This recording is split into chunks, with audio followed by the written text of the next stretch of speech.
अल्हम्दुलिल्लाहि वहदा वस्सलातु वस्सलाम अला मन ला नबी अबादा अम्मा बाद। नाज़रीन किराम, इससे पहले हल्का में सीरत के ताल्लुक़ से जो बातें कही गई थी वो वाक़े शक़्क़े सदर से मुताल्लिक़ थी। वाक़े शक़्क़े सदर के बाद हलीमा को ख़तरा महसूस हुआ और उन्होंने आपको आपकी माँ के हवाले कर दिया। चुनांचे आप 6 साल की उम्र तक वालदा ही के आगोश में और वालदा ही के साथ रहे। फिर आपकी वालदा आमिना का इरादा हुआ कि वो अपने मुतवफ़ा शौहर की याद वफ़ा में यसरिब जाकर उनकी कब्र की ज़ियारत करें।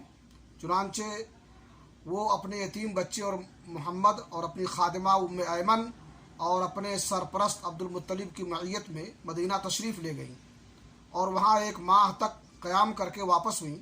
लेकिन अभी इब्तिदाए राही में थी कि बीमारी ने आ लिया और फिर ये बीमारी शिद्दत इख्तियार कर गई, यहाँ तक कि मक्का और मदीना के दरमियान मकाम अबवा में पहुँचकर रहलत कर गई और कुछ अल्लाह रब्बुल आलमीन ने उन्हें वफ़ात दे दी। आज के दर्स में इन्हीं बातों पर इत्तिफ़ा करते हुए अल्लाह रब्बुल आलमीन से दुआ गो हूँ कि अल्लाह ताला हमें सीरत नबवी के मुताबिक ज़िंदगी गुजारने की तौफ़ीक़ अता फ़रमाए। तक़ब्बल या रब्बुल आलमीन। व सल्लल्लाहु अला नबीना मुहम्मद व अला आलिहि व सहबिहि अजमईन।